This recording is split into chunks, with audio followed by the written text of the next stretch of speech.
안녕하세요. 뉴스앤 법률 김지민입니다. 자, 알면 알수록 쉬운 법률, 생활의 지혜를 알려드립니다. 자, 오늘 함께 이야기 나눠볼 주제는요. 이혼 시 재산 분할입니다. 최근 노년 부부들을 중심으로 황혼 이혼이 늘어나고 있는데요. 자녀들 때문에 이혼하지 못했던 부부들이 자녀들을 출가시킨 이후에 황혼 이혼이 늘어나고 있는 추세입니다. 자, 통계청에 따르면 지난해 국내 65세 이상 고령자들의 이혼 건수가요. 9,011건에서 1년 전보다 504건이나 늘어났다고 합니다. 자, 그렇다면 이혼 시 재산 분할은 법적으로 어떻게 처리되는지 함께 살펴보도록 하겠습니다. 스튜디오에 김보람 변호사님께서 함께해 주셨습니다. 안녕하세요. 네, 안녕하세요. 네, 자, 이혼과 관련한 법률에 대한 궁금증이 있으신 분들은요. 02-2000번에 4855번으로 연락 주시면요. 김보람 변호사님께서 상담 도와드리고 있으니까요. 많은 참여 부탁드립니다. 자, 본격적으로 오늘 주제에 대한 이야기 이어가 보도록 하겠습니다. 일단 첫 번째로 변호사님, 이혼에도 이 종류가 있는 것으로 알고 있는데요. 네, 맞습니다. 종류 좀 설명해 주시죠. 네, 우리나라는 이혼은 크게 협의 이혼과 재판상 이혼으로 나뉘는데요. 당사자 간 합의로 이혼을 하는 경우에는 협의 이혼으로 진행이 되고요. 이 협의가 이루어지지 않을 경우에는 재판을 통해서만 이혼이 가능합니다. 또 많은 분들이 궁금해하시는 것 중에 몇 년 정도 별거를 하면 자동으로 이혼이 되나요? 이런 질문을 많이 하시는데 우리나라는 자동 이혼 제도는 없고 앞서 말씀드린 협의를 하시거나 재판을 통해서만 이혼이 가능합니다. 자, 그렇다면 우리나라는 이 자동 이혼이라는 제도는 없고 협의 이혼과 재판상 이혼 이렇게 크게 두 가지 종류가 있다는 네, 말씀이신 거죠? 자, 이혼 사유 같은 경우에도 혹시 법으로 정해진 규정이 있을까요? 네, 협의를 하실 때는 당사자 간 합의를 하시는 것이기 때문에 특별한 사유에 제한이 없지만 한 사람이 이혼을 원하지 않아서 네. 재판으로 이혼을 하게 될 경우에 우리 민법에서 정하고 있는 특별한 사유에 해당이 되어야만 이혼이 가능합니다. 네, 좀 설명을 드리면 배우자가 대표적인 사유로는 배우자가 부정한 행위를 했을 경우인데요. 쉽게 말하면 한 사람이 바람을 피웠거나 네. 이제 부정행위를 했다 이런 거 바람을 피우거나 불륜을 의미하는 것이고요. 두 번째는 배우자가 악의로 다른 일방을 유기한 때입니다. 부부는 기본적으로 부양 협조 의무를 부담을 하게 되는데요. 이런 의무를 이행하지 않고 일방적으로 유기했을 때는 이혼 사유에 해당될 수 있습니다. 이제 세 번째 사유는 배우자나 그 직계 존속, 그러니까 시부모님이나 장모님, 장인어른으로부터 부당한 대우를 받았을 때에도 이혼 사유에 해당이 되는데요. 일반적으로 사이가 좋지 않거나 이런 경우는 사실 부당한 대우라고 보기는 어렵고 일반적으로 봤을 때 도무지 참을 수 없을 정도, 그러니까 대표적으로는 폭행 이런 사유들이 부당한 대우에 해당한다고 볼 수 있고요. 네. 저희가 이혼 소송을 진행해 보면 제일 많이 해당하는 사유가 이 3호에 해당하는 부당한 대우에 많이 이제 포섭이 돼서 진행이 되고 있습니다. 네 번째는 자기의 직계 존속이 그러니까 당사자의 부모님이 배우자로부터 부당한 대우를 받았을 때에도 이혼 사유에 해당이 되고요. 다섯 번째는 생사가 3년 이상 불분명할 때, 그러니까 행방불명이 되었을 때에도 이혼 사유에 해당이 될 수 있습니다. 여섯 번째는 기타 혼인을 계속하기 어려운 중대한 사유가 있을 때라고 해서 네. 일반 조항을 규정을 하고 있는데요. 이때 주의할 것은 우리나라는 유책주의의 입장을 취하고 있기 때문에 기본적으로 이혼을 하기 위해서는 상대 배우자의 잘못이 있어야 재판상 이혼이 진행되고 있습니다. 네, 협의 이혼의 경우에는 이 사유가 없을 때도 협의 이혼이 가능하고 또 재판상 이혼에 해당하는 경우 사유 총 6가지 함께 알아봤습니다. 네, 이혼 법률에 대한 상담 도와드리고 있습니다. 지금 방송 보시는 분들이요. 02-2000번에 4855번으로 연락 주시면 김보람 변호사님과 함께 상담 가능하니까요. 많은 참여 부탁드립니다. 계속해서 질문 이어가 보도록 하겠습니다. 그렇다면 오늘의 주제인 이혼 시 재산 분할이란 정확히 무엇일까요? 네, 이혼할 때 재산 분할이라고 하는 것은 부부 쌍방이 혼인 기간 동안 함께 형성한 자산을 분할하는 것을 의미합니다. 우리 민법에는 재산 분할 청구권을 규정을 하고 있는데요. 이 규정은 90년대에 도입이 되었고 협의 이혼을 할 때도 재판상 이혼을 할 때도 재산 분할 합의가 이루어지지 않았을 경우에는 상대방에게 재산 분할 청구를 하실 수 있습니다. 네. 이 재산 분할 청구권의 경우 이혼한 날부터 2년을 넘었을 때는 소멸된다는 경우 함께 좀 염두에 두면 좋겠죠. 네. 자, 그리고 재산 분할을 할 때 자산은 어떻게 책정이 되는지도 조금 궁금한데요. 이 부분도 좀 설명 부탁드립니다. 네, 두 분이 협의를 하실 때는 당연히 협의에 따라서 재산 분할 대상만 포함시키면 되겠지만 재판상 이혼해서 재산 분할이 이루어질 때는 법원에서 모든 사항을 정리해 줍니다. 이제 크게 이제 두 단계로 이루어지는데 이게 첫 번째 단계가 말씀하신 재산 분할 대상이 이제 정리가 되어야 합니다. 각 당사자 명의로 되어 있는 적극 재산, 그러니까 소위 말해서 플러스 재산인 것이고요. 네. 여기서는 그 다음에는 소극 재산, 빚도 재산 분할 대상에서 포함이 됩니다. 통상적으로는 적극 재산 목록을 정리하고 소극 재산 목록을 정리해서 적극 재산에서 소극 재산을 뺀 순 재산, 그러니까 양 당사자의 순 재산의 합계가 재산 분할 대상이 되는 것이고요. 요즘에는 별산으로 관리하시는 분들도 많기 때문에 비자금도 있을 수도 있고요. 네. 상대방의 재산 내역을 모르는 경우도 많이 있습니다. 이런 경우에는 법원에 금융자료 제출 명령 신청을 한다거나 여러 가지 청구를 통해서 재판을 통해서 재산 분할을 하실 때는 상대방의 재산 내역을 합법적으로 확인을 하실 수 있고요. 이렇게 조회를 하고 각자의 재산 목록을 다 정리한 다음에 재산 분할이 이루어지게 됩니다. 이 부분에서 이 채무인 소극 재산도 재산 분할 대상에 포함된다는 점도 좀 함께 염두에 두면 네, 좋을 것 맞습니다. 같습니다. 자, 제가 알기로는 이 재산 분할을 할 때요, 기여도에 따라 비중이 바뀐다고 알고 있는데 혹시 이 부분 맞나요? 네, 맞습니다. 네. 그 재산 분할 목록이 정리가 되고 나면 그 다음 단계로 기여도를 판단을 하게 되는데요. 이 기여도는 원칙적으로 법원에서 판단을 해주는 것이고 네. 이 판단의 근거는 각자가 재산을 형성할 때 얼마만큼의 금전적인 기여를 하고 또 이제 그 자산을 유지하고 또 증가시키는데 기여를 했나 이 부분을 판단을 하게 됩니다. 여기서 주의할 점은 저희가 이제 혼인 생활을 하다 보면 각각의 재산을 형성하는데 그 기여도는 재산마다 달라질 수 있습니다. 네. 그래서 협의를 하실 때는 뭐 집은 네가 갖고 뭐 차는 내가 갖고 이런 식으로 각 자산에 기여한 비율에 따라서 이제 협의를 많이 하시는데 재판에서 기여도를 판단을 하는 것은요.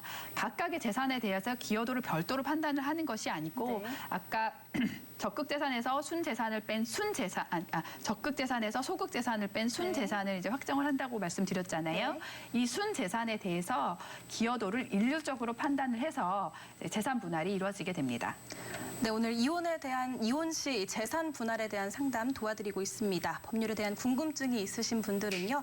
02-2000번에 4855번으로 전화 주시면요. 상담 도와드리고 있으니까요. 많은 참여 부탁드립니다. 자, 그렇다면 이 전업주부의 경우 재산 분할을 할 때 조금 불리한 측면이 있을지도 궁금한데요. 이 부분 어떤지 좀 설명 부탁드립니다. 네, 맞습니다. 그 재산이라고 하는 것은 금전에 대한 것이고 그러면 전업주부는 일반적으로 금전적인 기여도는 굉장히 낮을 수 있습니다. 그래서 전업주부는 재산 분할이 이루어지지 않나 하는 부분을 많이 궁금해 하시는데요. 우리가 이제 금전적인 기여도라고 하는 것은 꼭 금전에 대한 기여도만으로 한정되는 것은 아니고요. 네. 그 자산을 형성하는 데는 기여하지 않았을 수 있지만 집에서 살림을 하거나 육아를 함으로써 상대 배우자가 경제활동을 편안하게 할 수 있는데 도움이 되게 할 수도 있고 네. 또 상대방이 벌어온 자산을 알뜰하게 뭐 살림을 한다거나 또 재테크를 함으로써 유지하고 증식하는 데 기여를 할 수도 있습니다. 따라서 전업주부도 자산을 형성, 유지, 기여하는데 기여도를 충분히 인정받고 있습니다. 실제로 제가 했던 것 중에서는 10년 미만인 전업주부인데도 여러 가지 사정이 고려돼서 60% 정도의 기여도가 인정된 사례도 있고요. 네. 그리고 일반적으로 20년, 30년 이상 사신 부부들에 대해서는 전업주부라고 하더라도 50% 정도의 기여도가 인정되고 있는 것이 요즘 실무입니다. 그렇다면 이 재산 분할에 있어서 단순히 금전적인 부분만 고려되지는 않는다는 점도 좀 염두에 두면 좋을 것 같습니다. 네, 맞습니다. 자, 그렇다면 이 이혼할 경우에 만약에 경황이 없어서 재산 분할을 제대로 받지 못했을 때 언제까지 재산 분할 청구가 좀 가능한지 이 부분도 좀 살펴주시죠. 네, 우리 민법에서는 재산 분할을 청구할 수 있는 기간을 정해두고 있습니다. 근데 보통 뭐 급하게 이혼을 하시다 보면 재산 분할이나 이런 부분에 대해서는 정리를 못 하시고 이혼을 하시는 경우가 있는데 이제 뒤늦게 조금 이제 살림살이를 정리하시다 보면 금전적인 부분이 이제 기반이 마련되어 있지 않으면 이혼 이후에 어려움을 겪으시는 분들이 많이 있는데요. 네. 이혼할 당시에 재산 분할을 정리하시지 않으셨다고 해도 이혼한 날로부터 2년간 재산 분할 청구가 가능합니다. 반대로 반대로 말씀드리면 네. 2년이 도과한 이후에는 뭐 특별한 사유가 있다고 해도 원칙적으로 재산 분할 청구가 불가능하기 때문에 네. 이혼을 하신 분들은 본인의 기간을 한번 확인해 보시고요. 2년이 경과하지 않았다면 상대방에게 재산 분할 청구를 여전히 하실 수 있습니다. 네, 이혼을 한 이후에 2년이 경과하고 나면 재산 분할 청구가 조금 어렵다는 점 함께 염두해 주시면 좋을 것 같습니다. 자, 이 부분은 이제 조금 많은 분들이 궁금해하실 부분일 것 같은데요. 혹시 배우자 몰래 외도를 했을 경우에 이 부분에는 재산 분할 어떻게 네. 청구할 수 있을까요? 네, 제가 상담을 해보면 네. 가장 많이 받는 질문 중에 하나인데요. 이제 잘못을 한 부분에 대해서는 재산 분할이 전혀 이루어지지 않고 네. 재산을 포기하고 나가야 되느냐 이런 네. 부분을 많이 여쭤보고 이제 반대의 입장인 경우에도 잘못을 했으니 재산 분할 안 해줘도 되는 거 아니냐 이렇게 많이들 여쭤보시는데요. 네. 잘못을 한 부분, 뭐 법적으로는 귀책 사유라고 하는데요. 뭐 외도를 말씀하신 대로 외도를 했거나 아니면 뭐 폭행이 있을 수도 있고 여러 가지 잘못이 있을 수 있는데 이 잘못에 대한 것은 위자료로 책임을 지게 됩니다. 위자료로, 네. 그러니까 별도의 부분으로 책임을 지게 되는 것이고요. 재산 분할은 아까 말씀드린 대로 재산을 형성하고 유지하고 증식한 부분에 대해서 네. 각자의 기여도를 인정해서 분할을 받게 되는 것이기 때문에 네. 아무리 뭐 폭행을 했거나 바람을 피거나 잘못이 있다고 해도 네.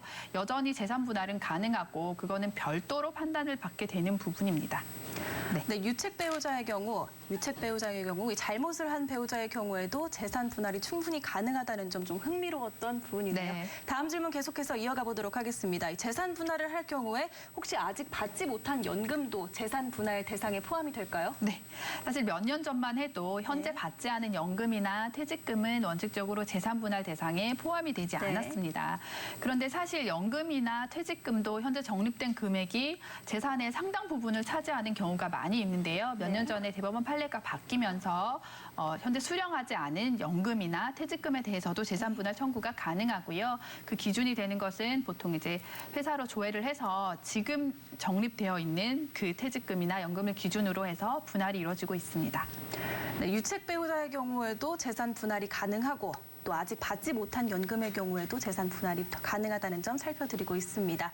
02-2000번에 4855번으로 전화 주시면요. 지금 상담 도와드리고 있으니까요. 많은 참여 부탁드립니다.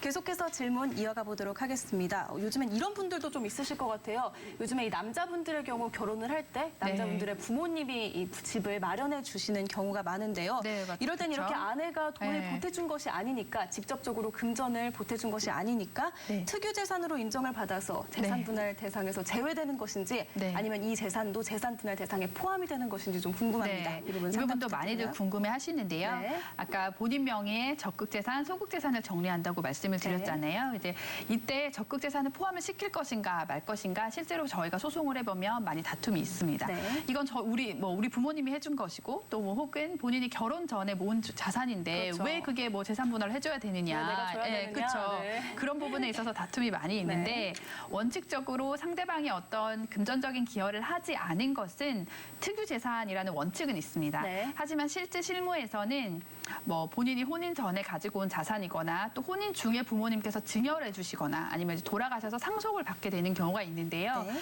그렇게 어쨌든 본인의 재산으로 편입된 뒤에 혼인 생활이 한 5년 정도 어느 정도 이상 유지가 되었다면 네. 상대방도 그 자산이 유지되고 증식되는 데 기여를 했다라고 봐서 요즘에는 실무적으로는 공동재산에 편입시킨 다음에 대신 기여도에서 아무래도 본인이 가지고 온 자산이기 때문에 어느 정도 기여도를 조금 더 높게 인정하는 방식으로 인정되고 무조건 혼인 전에 가져왔다, 부모님께 증여를 받았다, 상속을 받았다고 해서 특유재산에 빠지는 것은 특유재산으로 제외되는 건 아니라는 것을 네. 꼭 알고 계셔야 될 것 같습니다. 네, 오늘 이렇게 스튜디오에 김보람 변호사님과 함께 이혼 시 재산 분할에 대한 내용 함께 살펴보고 있습니다. 자, 변호사님 마지막으로 이혼을 준비하시는 분들에게 한마디 하신다면요. 어떤 말씀 드릴 수 있을까요? 네, 사전에 법률적으로 따져보았을 때 본인이 얼마만큼 재산 분할을 받을 수 있을지 좀 꼼꼼히 따져보시고요. 그걸 기준으로 해서 상대 배우자와 이혼의 조건에 대해서 협의를 해보시거나 재판을 준비하시는 것이 좋을 것 같습니다. 네, 오늘 뉴스앤법률 준비한 내용은 여기까지입니다. 스튜디오에 나와주신 김보람 변호사님 오늘 나와주셔서 감사합니다. 감사합니다. 자, 내일 이 시간은요. 명예훼손에 관련한 내용 함께 살펴드리도록 하겠습니다. 이어서 미리 보는 매일경제 함께 하시죠. 앞으로도 채널 고정 부탁드립니다.